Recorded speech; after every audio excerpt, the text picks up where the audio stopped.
good to see you playing the guitar. I like that.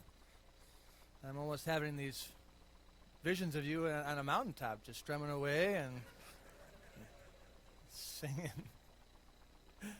John chapter 21. Some of you know Wes Wilson. Wes Wilson would be Pastor Mrs. Nugent's son-in-law, married Julie, Wesley and Julie. Would you pray for them? If you were here this past Wednesday, you would have learned that Wes's father was diagnosed with terminal cancer out of the blue, and he was given just, I think, 1 to 3 months or something, very short. Unfortunately, he barely got to Ohio and went home to be with the Lord just this past week. So if you would pray for Wes and his family at this time, I'm certain they would greatly appreciate it. If you need an address for a card, I'm sure the Nugents as well as the Harmons can get that for you, and the Sajinskis, but do pray for them at this difficult time. At Christmas, there wasn't any hint that they would be saying goodbye to their patriarch just a month and a half later, not even so. All right, John chapter 21. This Friday, many of you will be thinking about your Valentine, or if you hate Valentine's Day, you're still going to be surrounded by love. There's going to be hearts everywhere. You're going to walk into the grocery store, and you'll be bombarded with the roses and the candy, the sponge candy, and there'll be lots of things happening this week that will be pointing you to spend money on your Valentine. And listen, I'm not at all opposed to a public holiday, even if it's intended to get money like Valentine's, because we go through life, do we not? Just so mundane. We let the next thing drive us. We're so busy with whatever we're doing. And it does give us a chance to stop and ask ourselves, who do we love? It gives us a chance to, even if it's stirred by Hallmark, to get a card for your significant other, to do something nice that if it weren't here, let's be honest, not a single soul in here would do anything for your significant other on Friday. So it does give us a chance to exercise one of the greatest gifts of life, and that is to be able to love somebody. You might not have a spouse or a girlfriend or boyfriend, but your Valentine could be your mom or dad, your brother or sister, your friend. It could be someone that means something to you. Love is indeed a privilege in life. So many go through life without it. And whoever you have in your life to love, love them. And your Valentine in particular, I'm sure you're hoping to make that person feel loved. So that's kind of happening this week. So ladies, if your husbands forgot Valentine's, I have just warned them, prepared them, expect something this week, and if they don't, remind them, March 28th, they need to be in church to figure out how to be a good husband, right?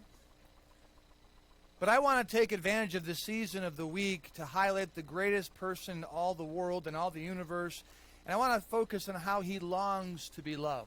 And yes, of course, I'm speaking about Jesus Christ, the lover of your soul, the lover of my soul. And to do that, we're going to park right here in John 21. So you can put the emergency brake on. You don't have to turn anywhere this morning. We're going to take our time going through this passage in preparation to observe the Lord's Supper. And, Dad, I didn't tell you, I'm not going to use that today. All right? My father-in-law is here, so if you want any dirt on my wife, mother-in-law and father-in-law right over here, Tom and Carol Ronson. It's great to have them up for the service. But my father-in-law always teases me about having a projector and points. So I'm not going to do that out of honor for you, but you probably love this thing, don't you? I know, yeah. He lives up in Middleport, so he's in a different world way up there. When I go up there, we try to find common ground. He talks about building mechanical stuff. He can make anything out of anything. I can't do anything with anything, so we're stuck. I talk computers, he talks motors, and we just kind of look at each other and move on to the bills. How the bills doing? But it's great to have Mom and Dad Ronson. Anyways, we're not going to go through any great points and break this passage down. We're literally just going to soak in this passage, all right? So I want you to, as far as expecting the next 20, 30 minutes, I want you to get into the scenery. I want you to get into the story. I want you to get into the emotions because, in my opinion, John chapter 21 carries with it some of the greatest emotion of any chapter you'll read in the Bible. We're going to read about an intimate relationship between Jesus Christ and Peter, his chief apostle, his lead disciple. And we're going to see how they interact in this very emotional, intense time in Peter's life as Jesus is preparing to ascend and leave this world. But before we read John 21, understand that John has already recorded the crucifixion. He's already written about the burial and the resurrection. Jesus Christ, after resurrecting, has already, by John 21, revealed himself to his disciples on 2 occasions. The day of his resurrection, he came into the room where the disciples were essentially gathering out of fear, and he revealed himself and said, hey, I'm alive. Thomas wasn't there. He was the doubting disciple. And so 8 days later, Jesus does the exact same thing. And so Jesus has already revealed himself twice to the disciples. John 21 is going to be the 3rd time he does that. But this is not in a room where they're meeting because doors are closed. It's a very different circumstance. Those of you who went to Israel with us this past fall, I want you to take yourself now and put yourself in Tiberias, where we stayed for 2 nights. That's right on the coast of the Sea of Galilee. This is essentially the area of the story we're about to read. The Sea of Tiberias, which is the Sea of Galilee. So let's read verse number 1. It says this, after these things, Jesus showed himself again to the disciples at the Sea of Tiberias, and on this wise showed he himself. There were together Simon Peter, mentioned first. He's always the first. He's the leader. He's the outspoken one. He's the one everyone follows. There were together Simon Peter and Thomas, called Didymus, and Nathanael of Cana in Galilee, and the sons of Zebedee, who are James and John, and 2 other of his disciples. So there are 7 guys here. 7 guys have gathered out. You're going to find out what they're doing in just a moment. Jesus is about to come to them. He's coming to them primarily to deal with Simon Peter. But remember what the disciples have been dealing with. There's a reason they were hiding for fear of the Jews in John chapter 20. Because Judaism just dealt a major blow to Christianity. Christianity had just got its feet off the ground. It was rolling. Jesus' ministry was changing the nation. And then the Jews, they get the Romans to kill Jesus, their leader, their founder. And you and I can't see it from their perspective, but they were about to change centuries of culture, centuries of societal Judaism. And they thought they were on their way to having this new religion, the great religion of Christianity, and then their master was killed. What did they think at the moment? They didn't think Christianity would survive. We look backwards and we see it surviving, but they thought Judaism was going to crush Christianity. It was going to kill all the Christians and maintain its power over the structure of Israel. So they were essentially terrified that everything they invested in for the past 3 years would be undone and their lives would be in jeopardy. Jesus, why is he showing himself to them before sending him? To inspire them, to strengthen them, to encourage them to keep on keeping on. Verse number 3, Simon Peter, again, the outspoken one, the natural leader, he says this, I go a-fishing. They say unto him, we also go with thee. Because they're followers and he's a leader. And they get into the boat. We won't read verses 4 through 7. They get in a boat, which, keep in mind, this is not a big fishing vessel. If you're thinking in your mind commercial fishing, this is not a big fishing vessel. This is essentially an overgrown rowboat. All right? This is how they fished centuries ago. And they got in this boat and they went out at night and they didn't catch anything. These are experienced fishermen. The next morning, the sun rises, and they see a man on the shore not too far away, and he says, hey, children, have ye any meat? In our language today, but hey, kids, did you catch anything? To which they said, no. And this guy on the coast, which is probably not uncommon for people to share stories and figure out what's happening, this guy on the coast says, hey, put your net down on the right side of the boat, and you'll catch some fish. For some reason, they listened to the guy. They caught a whole bunch of fish, and it was so big they couldn't even bring the net up into the ship. So verse number 7, we read on these words. Remember, please focus, stay into the story this morning. Therefore, that disciple whom Jesus loved, who's that? Anybody know who that is? John. That disciple whom Jesus loved saith unto Peter, it's the Lord. John, who is also very close to Christ, he recognized the voice, recognized the mannerisms. That silhouette of a man was familiar to John. And once they caught all of these fish, John said to himself, that's got to be Jesus. Peter, it is the Lord. Now when Simon Peter heard that it was the Lord, he girt his fisher's coat unto him, parentheses, for he was naked. Now don't read into that and assume that this man was nude. He probably didn't have his shirt on. And you'll find find out in a minute why he didn't. I think Peter was ripped. I think Peter had just muscles everywhere. I'll show you in just a second. In the passage, I mean, he was the guy that was, each pec was flexing, right, on the boat. He was showing off, getting a little sun. And so when he saw the Lord, he felt it wasn't appropriate to be flexing his muscles in front of the Lord. So he put his coat on and did cast himself into the sea. And the other disciples came in a little ship, for they were not far from land, but as it were 200 cubits, that's 100 yards, dragging the net with fishes. So Peter says, it's the Lord. I'm not waiting until we row back with all these fish. He dives in, does a Michael Phelps with his new shirt, and he gets to the coast to see Jesus. He's excited. Verse 9. As soon as they were come to land, they saw a fire of coals there, and fish laid thereon, and bread. Jesus tells them, verse 10, bring of the fish which ye have now caught. Let's cook enough fish for all the boys. Verse 11, who goes and gets the net of fish?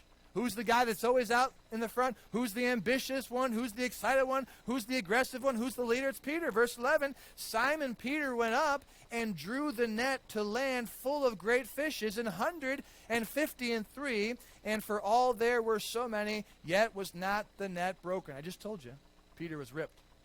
Did you see what the Bible says? No other apostles were helping him. He went and got the net all by himself, and they must have let him. He was probably, like, let me get it for you boys. And he just pulls up 153 fish. The net, remember, they couldn't get it into the boat, and he's juiced. The testosterone is flying. I'll get it for you, Lord. And he brings it up. This is Peter. That's why he had his shirt off. You have a whole new vision of Peter now, right? Verse 12, Jesus says unto them, come and dine. Now it's about to start to get intimate, all right? So touch into the romantic side, the inner self. Verse 13, Jesus then cometh and taketh bread and giveth them, and fish likewise. I'm going to read a lot into this passage for you. There's a lot I'm going to miss, but I don't want to overlook any detail. And I remember after Jesus died and was buried and rose again, that he was on the road to Emmaus and he was walking with two disciples. They did not recognize him as the resurrected Jesus until he broke bread. And there was something about the way Jesus broke bread. Either it was a unique way that he broke bread that they were familiar with, or perhaps when he broke the bread, they saw the scars in his hand. I don't know. But that final Seder, Passover, that final supper that we read about in Matthew 26, he would have broken bread. They would have broken bread each Passover and plenty of other times.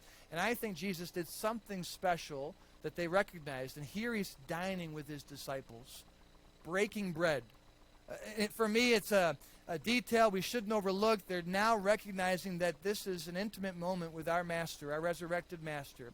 And in verse 15, in light of this now atmosphere, it says, so when they had dined, Jesus saith to Simon Peter, now don't overlook this next phrase, Simon, son of Jonas.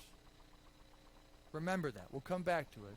Simon, son of Jonas, lovest thou me more than these? He waited till after they eat, which is often the case, right? We tend to eat dinner, and then when we have something important or difficult to say to somebody, we then talk about it. We're hoping dinner will calm them. We're hoping they'll be happy with food. Jesus waits till after dinner, and then he asks Peter a question that he knows is going to start to stir up some difficult emotions. Peter, who's excited to see Jesus, jumped into the water and swam to see Jesus, quickly ran and got the net of fishes and brought it to Jesus. And here he is now sitting with his Messiah, with his Master, with his Lord, with his friend. And Jesus asks him, Simon, son of Jonas, he says, lovest thou me more than these?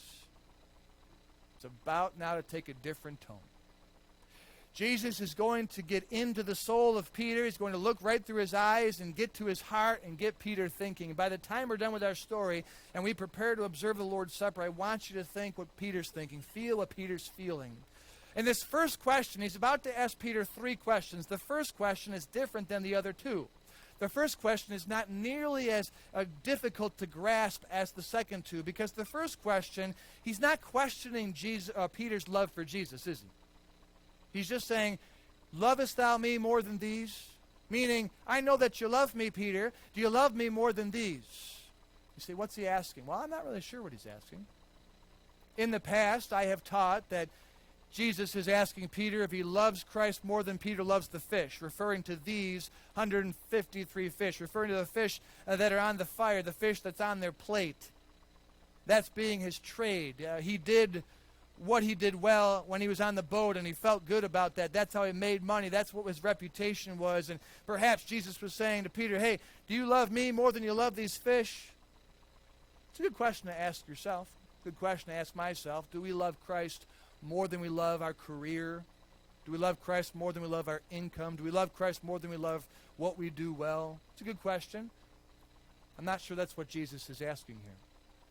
It's possible that Jesus is saying to Peter, hey, Peter, do you love me more than you love your buddies? More than these 6 guys that you decided to go fishing with? These 6 guys that you're really comfortable with, your pals, your dudes. Do you love me more than you love them? Again, I don't know if that's what Christ is asking, but that's a good question for us to ask ourselves. Do we love Christ more than we love our buddies? Do we love Christ more than we love our girlfriends? Do we love Christ more than we love our spouse, more than we love our children, more than we love our family members? Do we love Christ more than we love our friends? That's a good question to ask. But I don't think that's what he's asking. What is he asking? I think he's asking, Peter, do you love me more than these 6 guys love me? I think he's asking, lovest thou me more than these men love me? You say, why would you come to that conclusion? I told you this passage is intimate. I told you this passage is a moment for Christ to have a heart-to-heart with his lead disciple. It's a moment for Christ to confront Peter about where he is right now and what he's just been through. You see, at that last Seder supper, before Christ was arrested in the Garden of Gethsemane, he prepared his disciples and he said to them all, he says, tonight, boys, tonight, the shepherd will be hit and all the sheep will be scattered. He said, tonight, guys, all of you are going to forsake me. Do you remember what Peter said? Mr. Loudmouth, Mr. Ambition, Mr. Not Me. Remember what Peter said? He said, though all shall be offended, Christ, yet not me. Remember that? Hey, they all might be offended. They all might deny you. They all might walk away from you, but not me. That's what Peter did. And then Jesus says, Peter, calm down, boy. Tonight, before the cock crow, you're going to deny me 3 times. To which Peter, the Bible says, vehemently said, I will die with you before I'll deny you. This was a moment in Peter's life that he lived to regret and had not conquered at this point. So I think Jesus is saying, Peter, do you love me more than these guys love me? Because you said you wouldn't be offended. You said you wouldn't walk away from me. And you know what? Those guys didn't deny me. You did. You see, Peter's excitement now is being tempered because he realizes Christ is addressing something deep in his soul. I want you to note Peter's response in verse number, let's see, where are we? In verse number 15, he says to him, Yea, Lord, thou knowest that I love thee. Well, that wasn't the question. Was it? The question wasn't, do you love me? The question was, do you love me more than they love me? His response is, you know that I love you. He forgot to talk about whether he loves the Lord more than these guys. Smart not to answer that, actually. He's starting to learn not to talk so much. Well, the next question, or the response of Jesus is interesting. At the end of verse 15, Jesus responds to that response by saying, feed my lambs. Now, we rush through this chapter. We rush through it. You know it. We've read it. But let's be honest. What does that have to do with Peter's answer? Feed my lambs. That doesn't address Peter's love more for Christ than these other guys, but that's what he says. Only 3 words. Verse 16, Jesus saith to Peter again the second time, Simon, son of Jonas. Remember that phrase, lovest thou me? Oh boy, this question is not the same as the first one. You see, the first one was, do you love me more than these guys love me? That's not questioning his love. It's just comparing his love to other guys. This question is a question that goes right at the heart of what Peter just said. Thou knowest that I love thee. All right, Peter, we're going to talk about your love for me. Do you love me? He's questioning whether Peter even loves Christ. Love me? Love me? I want you to hear that echo in your own heart and mind this morning. Love me? Verse 16, look at Peter says, Yea, Lord. Yes, Lord, thou knowest that I love thee. Same reserved and unsure response. Peter is not quite certain what Jesus is getting at. He doesn't know what Jesus is saying. And so Jesus says in verse 16 to him, feed my sheep. Feed my sheep.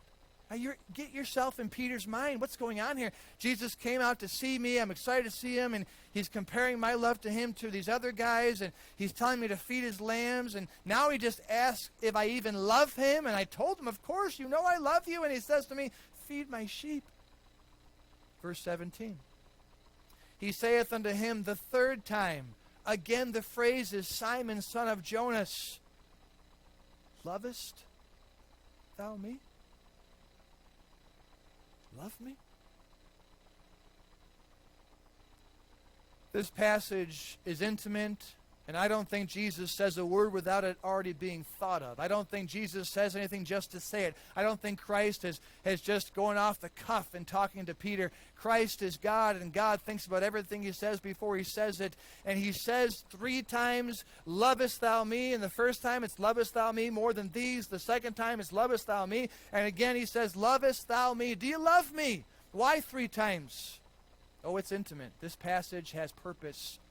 Why 3 times? Well, I can only surmise that Peter, who said he would never be offended, who would never walk away from Christ, denied the Lord 3 times. Before he denied the Lord 3 times, he fell asleep 3 times when Christ was praying in desperate plea to God to spare him from that death.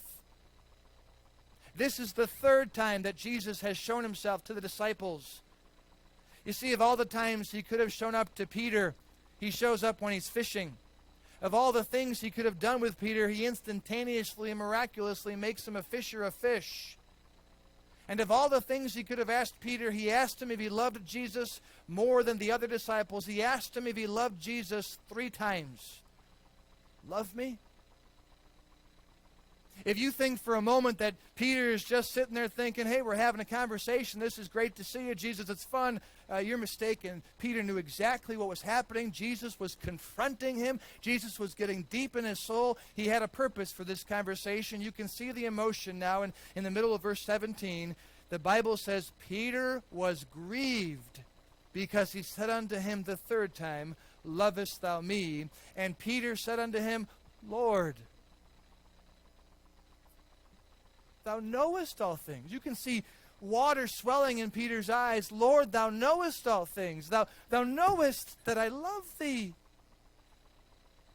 Understand the emotions of Peter. He knew that Jesus knew that he loved him. Peter knew that he loved the Lord, yet Jesus was still questioning Peter's love for him, and so Jesus responds in verse 17 the same way. Feed my sheep. Feed my sheep. Jesus doesn't acknowledge Peter's emotion. He doesn't acknowledge Peter's grief. He doesn't acknowledge Peter's frustration. He just says, feed my sheep. Now, we usually stop right here. And we talk about how Jesus confronted Peter 3 times because of Peter's denial 3 times. And Jesus just wanted Peter to realize he shouldn't have done that and he needs to feed his sheep. Well, I think the real beauty of the passage is in verses 18, 19, and 20. Verse 18, Jesus then says this, what would appear to be out of the blue. He says, verily, I say unto thee, when thou wast young, thou girdest thyself and walkest whither thou wouldest, meaning you clothed yourself when you were young, you went where you wanted to go. And then Jesus says, but when thou shalt be old, future, thou shalt stretch forth thy hands, and another shall gird thee and carry thee whither thou wouldest not. He's not talking about when he's old, his children are going to put him in a nursing home when he doesn't want to go there. He's talking, verse 19, about the death. This spake he, signifying by what death he should glorify God. See, Peter, history records, was crucified. just as his Lord was crucified, he would die a martyr's death. History tells us that Peter said he wasn't worthy of a crucifixion, and so he asked to be crucified upside down. And Jesus was telling Peter at this moment in time, when Peter was at his weakest, he said to Peter, in light of the 3 questions he just asked him, he said, Peter, do you love me? Do you love me? Do you love me? Peter says, you know I do, you know I do, you know I do. Jesus said, feed my lambs, feed my sheep, feed my sheep. Peter sitting there baffled, Peter sitting there disappointed, perhaps even hurt. And then Jesus says to him, hey, Peter, when you're young, you go where you want. You wear what you want. But when you're old, listen to me, Peter, when you're old, somebody else is going to dress you. And somebody else is going to carry you where you don't want to go. And I'm talking about the way you're going to die. You're going to glorify me when you die. See, what's he doing? What's he doing?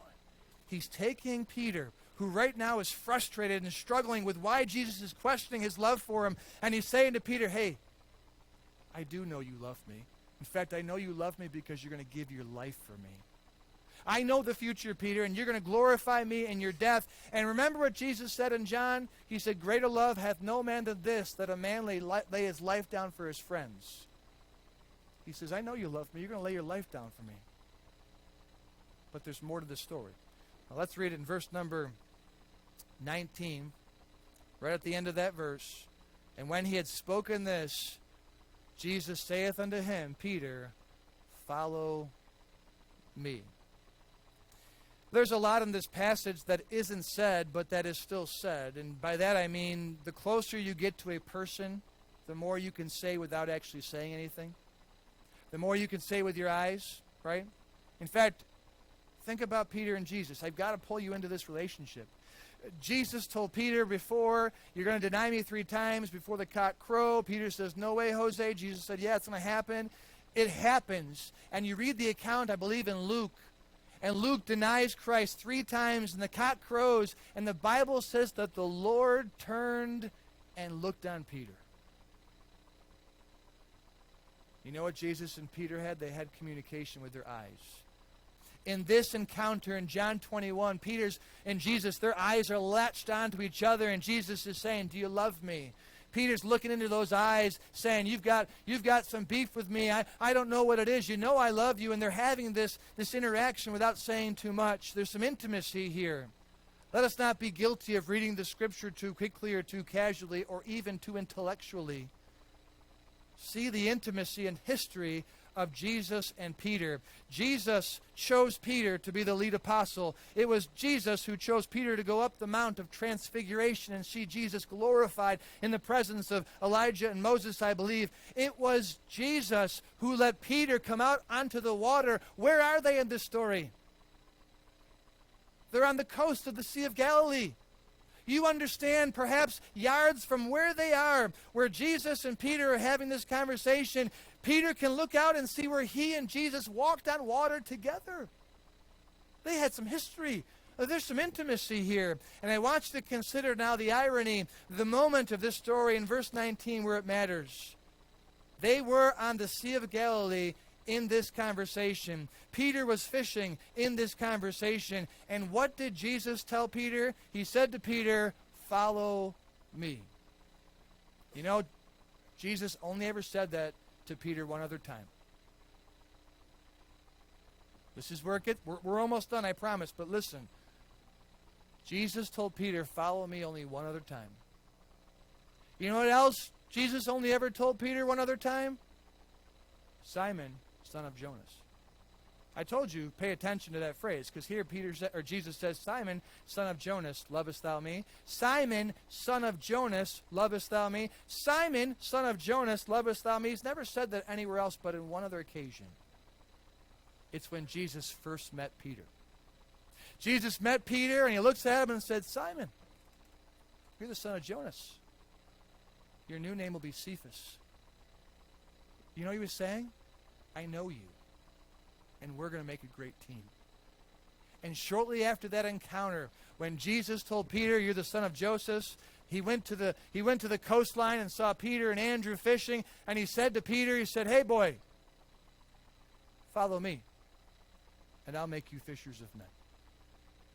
What did Peter do? He made a decision that would change the course of the next 3 years of his life. He straightway left the nets and he followed Jesus. He would become the leader of the disciples. He would be a part of a group that would turn Israel upside down. He would see miracle after miracle, devil cast out after devil. He would walk on water. He would see angels in heaven in the presence of God with these two men that would come and see Jesus glorified. That moment in time for Peter where he left his net and followed Christ changed the course of his life. What's happening in John 21? Jesus is giving him a chance to do the same thing. He's starting over. He says, Peter, you're here fishing. You're here in the same place fishing. You're the son of Jonas. I know you. We have a bond. We can be a great team. Listen to me, Jonas, son of Jonas. Love me? Now follow me. Follow me. It's a reset button. It's an opportunity to change the course of his life. Now what you've got to get from this story is the application for each of us this morning. And that is this. If you love somebody, you're going to sacrifice something for them. Lovest thou me? Lord, thou knowest that I do. Feed my lambs. Simon, son of Jonas, lovest thou me? Lord, thou knowest that I do. Feed my sheep. What does that have to do with anything? Simon, son of Jonas, lovest thou me?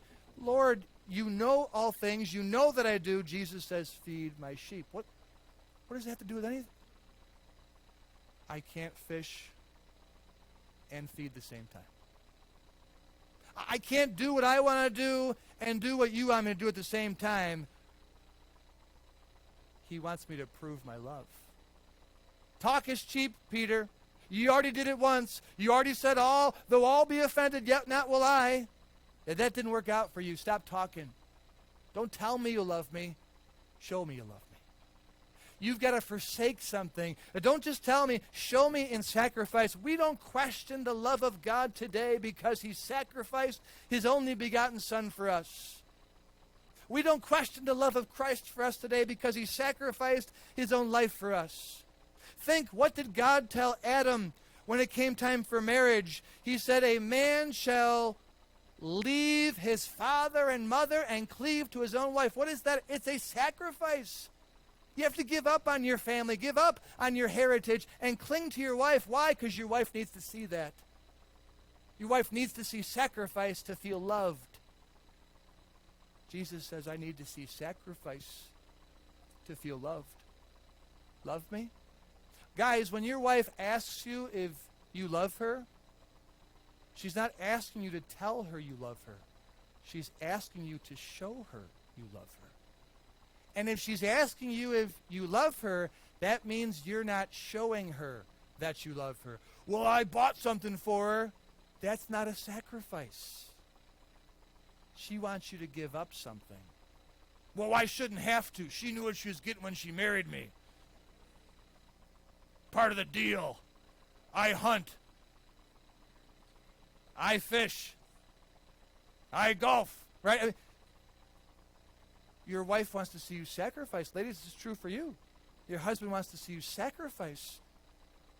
You know why a mom gets away with saying I love you and almost every child believes it? Think about this. I've surveyed in my mind, a mother-child relationship is the only relationship where a child almost always feels unconditionally loved and believes its mother.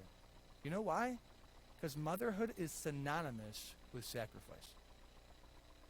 Because she carried that baby in her womb for 9 months. Because she went through the pain of delivering that baby for hours. Because she nursed that baby and took care of that child and constantly nurtures that child. And when a mom says, I love you, a kid gets it.